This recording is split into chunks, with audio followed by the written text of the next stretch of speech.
البداية معايا مقدار نص كيلو من الدقيق. طبعا الدقيق هنا ملوش مقدار معين، تقدري تستخدمي كيلو او ربع او نص زي ما استخدمت زي ما تحبي. وضفت على الدقيق رشة بسيطة من الملح، وهنبدأ بقى نعجن بالمية. المية برضو ملهاش مقدار، حسب بقى كمية الدقيق اللي عندك. انا ضفت الاول كوباية مية، وبعدين بضيف الكوباية التانية بالتدريج حسب ما تاخد معايا العجينة لحد ما تتشكل معانا وتبقى متماسكة بالشكل ده. ونبدأ بقى نقسمها ونقطعها بالشكل ده لحوالي كده 7 كرات تكون متساوية. حاولي على قد ما تقدري تخليهم يعني يكونوا قد بعض. طبعا ده حسب حجم الفطيرة اللي تحبيها، تقدري تكبري او تصغري زي ما تحبي. انا كانت الفطيرة معايا حجمها متوسط، يعني حلوة مش كبيرة ولا صغيرة. قسمت كل الكمية زي ما شايفين كده لكرات. بعدين الصينية طبعا دهنتها بشوية كده من الزيت او الطبق، وكمان فوق الوش بحط برضو عليها شوية كده صغيرين من الزيت. وهسيب العجينة تريح. طبعا العجينة ما فيهاش بيكنج باودر ولا خميرة ولا اي حاجة، بس هسيبها برضو ترتاح شوية صغيرين عشان تسهل معانا في الفرد. وبعد ما سبتها ترتاح حوالي كده نص ساعة، طبعا مغطينها بكيس عشان الوش ما ينشفش معانا. العجينة زي ما شايفين مرتاحة معانا، بتتفرد معانا بسهولة عشان طبعا احنا سيبناها ترتاح. وجهزت زبدة، طبعا ممكن تستخدمي سمنة تكون بدرجة حرارة المطبخ، يعني ما تكونش ساقعة من التلاجة، تكون طرية بالشكل ده ولينة. وباخد الكورة زي ما شفنا بفردها بالشكل ده، وطبعا بضيف عليها سمنة او زبدة. كل جزء بتفرديه بتضيفي عليه الزبدة بالشكل ده، وبقفلها على شكل مربع. كل جزء برضو بنفرده بنضيف عليه شوية كده من السمنة. طبعا السمنة او الزبدة هي اللي هتخلي معانا الفطير مورق ويكون طري وطعمه حلو جدا.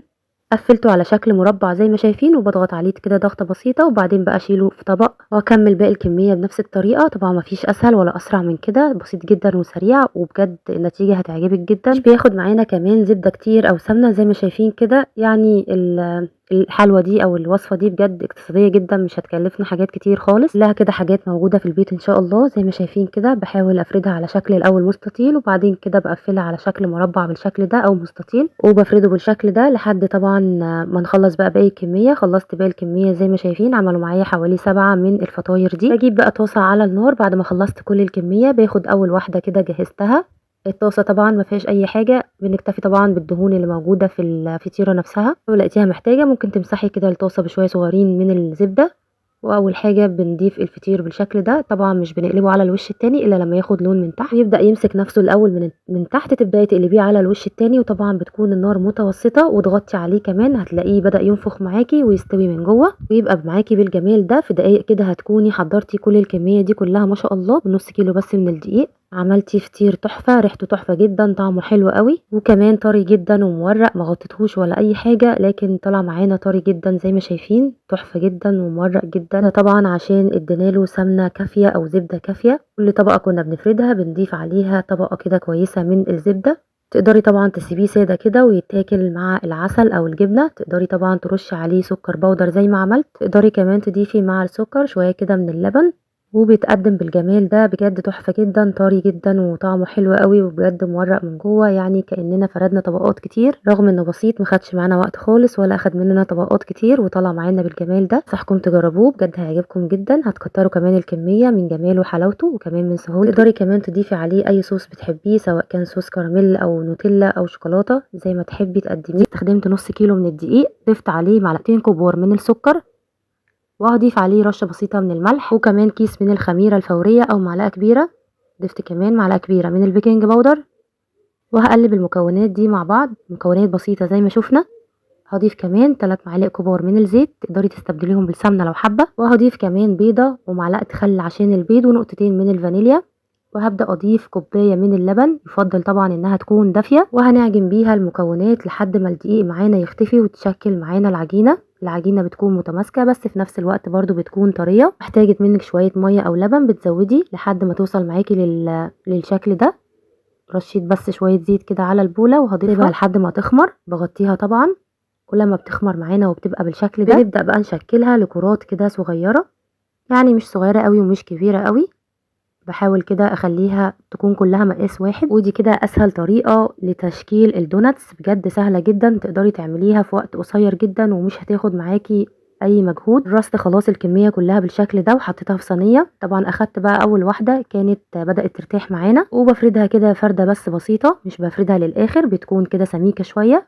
وفي النص طبعا بنفرغها باي حاجة عندنا. انا استخدمت كده البلبلة دي، طبعا مش بنضغط عليها قوي زي ما شايفين كده.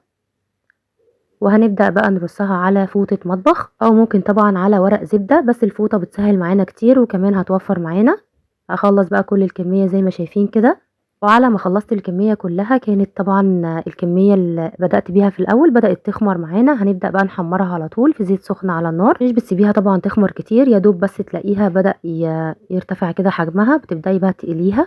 الزيت طبعًا ما بيكونش سخن أوي عشان تلحق معاكِ تستوي من جوّه، مش بتاخد وقت على طول، بتلاقيها أخدت لون حلو، بس من وقت للتاني تفضلي كده تقلّبيها، بس طبعًا لمّا تمسك نفسها الأول من تحت تبدئي تقلبيها على الوش التاني، سهلة جدًا وبسيطة زي ما شايفين، مش هتاخد معاكِ وقت خالص، وعلى طول بتستوي معاكِ، كمان بتطلع مش شاربة زيت خالص، تحفة جدًا، جربوها بجد هتكون من أسهل وصفات الدوناتس اللي ممكن تعملوها، وكمان اقتصادية جدًا زي ما شُفنا، ما كلفتناش حاجة خالص.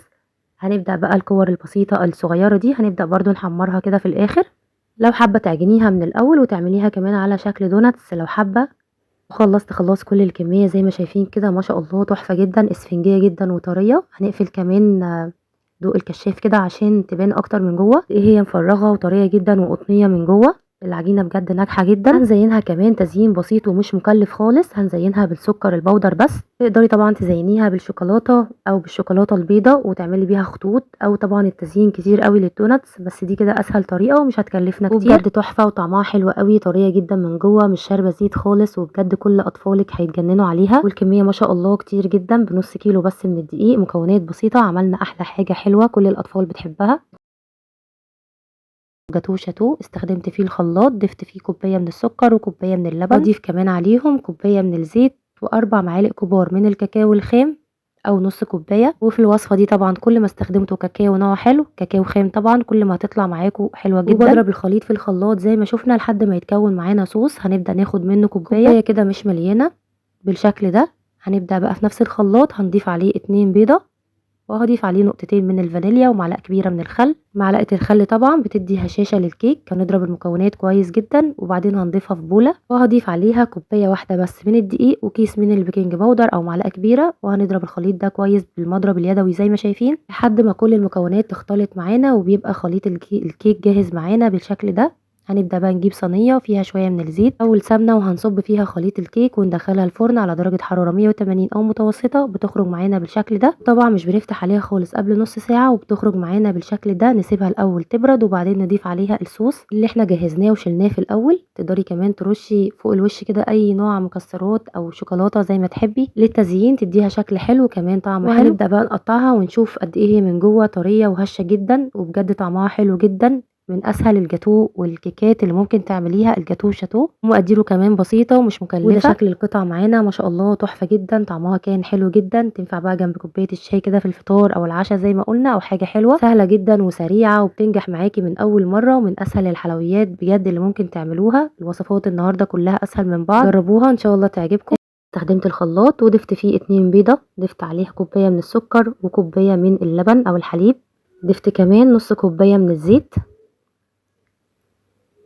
وهاضيف معلقة كبيرة من الخل ونقطتين من الفانيليا، وهنضرب كل المكونات دي كويس جدًا، أهم حاجة تضربي المكونات كويس لحد ما تختلط معاكِ والخليط معاكِ يبقى لونه فاتح، كده بتتأكدي إن كل المكونات اختلطت كويس جدًا والسكر داب معانا، وهاضيف المكونات دي في بولة، هاضيف عليها كوباية من الدقيق والكوباية التانية هتبقى نصها دقيق ونصها نشا، جربي المكونات دي هتعجبك جدًا، وضفت كيس من البيكنج باودر أو معلقة كبيرة وكمان رشة بسيطة من الملح، هنقلب بقى كل المكونات دي لحد ما تختلط معانا ونبدأ بقى نصبها في صينية أو قالب، نقدهنه طبعًا بشوية من الزيت أو السمنة وندخله الفرن على درجة حرارة متوسطة أو 180 بتخرج معانا بالشكل ده، نص كوباية النشا طبعًا اللي احنا ضفناها بتدي هشاشة للكيك وبتخلي لونها فاتح، طبعًا مش بنفتح على الكيك خالص قبل ما نشم ريحة الكيك أو بعد نص ساعة بنختبرها، لو لقينا السكينة طلعت معانا نضيفة أو عود شيش طاووق خرج معانا نضيف بتكون كده استوت، باسيبها تبرد الأول وبعدين بازينها، أنا زينتها كده بخطوط عشوائية كده من الشوكولاتة البيضا، بتسيبيها سادة طبعًا زي ما تحبي، ده شكل الكيك معانا من جوه هش جدًا وفاتح وزي ما شايفين بجد طعمه حلو جدًا، الشكل طبعًا بيتكلم عن الطعم،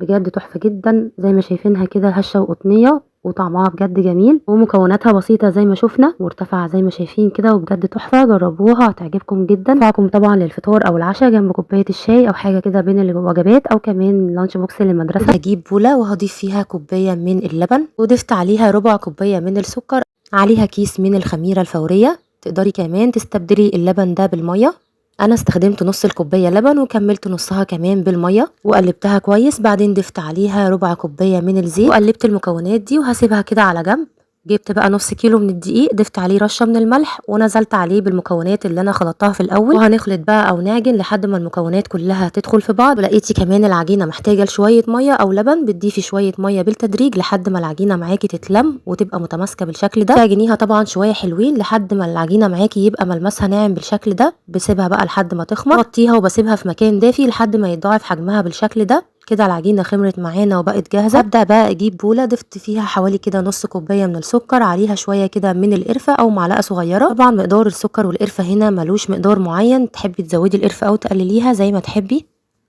وقلبتهم مع بعض، وده كده هيكون الحشوه اللي هنحشي بيها القرص النهارده. هناخد بقى العجينه طريه جدا ما شاء الله زي ما شايفين. هنبدا بقى ناخد كده قطعه ونكورها بالشكل ده على شكل قرصه، وهنفردها كده فرده بسيطه، ونحط بقى حوالي كده معلقه من الحشوه في نص القرصه بالشكل ده، ونقفل عليها كويس جدا. اهم حاجه تقفليها كويس جدا عشان طبعا السكر ما يخرجش معاكي اثناء التسويه. وبتحطيها كده في الصينيه، طبعا الجزء الناعم بتخليه كده من فوق، والجزء اللي بنقفله بيكون كده في ارضيه الصينيه. طبعا الصينيه مش دهنينها اي حاجه، حابه تدهنيها شويه كده بسيطه من الزيت زي ما تحبي. وخلاص كورت كل الكميه. ببدا بقى في الاخر افرد كده القرصه فرده بسيطه هتكون ارتاحت معانا وهتتفرد معانا بكل سهوله زي ما شايفين كده. بفرد كل الكميه، بحاول اخليها كده كلها مقاس واحد. طبعا زي ما تحبي بقى حجم القرص يكون كبير او صغير، انا عملتها كده متوسطه. وما شاء الله دي الكميه اللي طلعت معايا من نص كيلو بس من الدقيق، عمل معايا الصينيتين دول. اخر حاجه بقى هضيف كده على الوش شويه كده ميه بالفرشه، وهضيف عليها شويه سمسم. حابه طبعا تدهني الوش بشويه لبن زي ما تحبي او بيض، استكفيت بس كده بالميه وبعدين ضفت عليها السمسم. وبعدين بقى سبتها كمان تخمر مره تانية لحد ما تلاقي حجمها كمان بدا يتضاعف، وبعدين تدخليها الفرن على درجه حراره عاليه على الشبكه زي ما شايفين كده. وما بتاخدش معانا وقت. طبعا اول ما بتاخد لون من تحت تبداي تشغلي لها الشوايه لو حابه. انا كمان ما شغلتش الشوايه ولا حاجه، اخدت اللون التحفه ده ما شاء الله بسخونيه كده الفرن، عشان طبعا درجه الحراره كانت عاليه زي ما قلنا. طبعا عايزه المخبوزات او المعجنات تطلع معاكي طريه بتعلي عليها النار. ما بتاخدش وقت، بتخرج معانا بالجمال ده. اول ما خرجت من الفرن غطيتها كده بفوطه مطبخ نظيفه عشان تبقى معاكي طريه بالشكل ده. وبجد تحفه جدا، العجينه نفسها طعمها حلو جدا بجد، جربوها هتعجبكم قوي. ما شاء الله الكميه دي كلها بنص كيلو بس من الدقيق، ما كلفتناش حاجه خالص، كلها كده مكونات موجوده في البيت وشويه سكر كده وقرفه. هتعملي احلى حاجه بتتباع كده في الفرن طبعا بالواحده زي ما كلنا عارفين. في البيت طبعا ما شاء الله احلى واضمن بكتير وكمان اوفر. وتقدميها بقى جنب كوبايه الشاي. ما شاء الله الواحده زي ما شايفين كده كبيره ما شاء الله جدا، وبجد من جوه هشه كده وقطنيه وطريه، والعجينه نفسها طعمها حلو جدا. جربوها بنفس الطريقه والمكونات والخطوات، هي اصلا خطواتها سهله جدا ما فيهاش اي حاجه صعبه. جربوها ان شاء الله هتبطلوا تشتروها من بره، تحفظوها بقى في علبه كده تنفعكم لفطار او عشاء او كمان للمدرسه. وده فيديو النهارده، اتمنى يكون عجبكم وتكونوا استفدتوا منه. ما تنسوش لايك للفيديو، اشتركوا كمان في القناه وفعلوا الجرس عشان يوصل لكم اشعار باي فيديو جديد. هنوني فيديوهات جديده ان شاء الله وافكار جديده. اسيبكم في رعايه الله، سلام عليكم.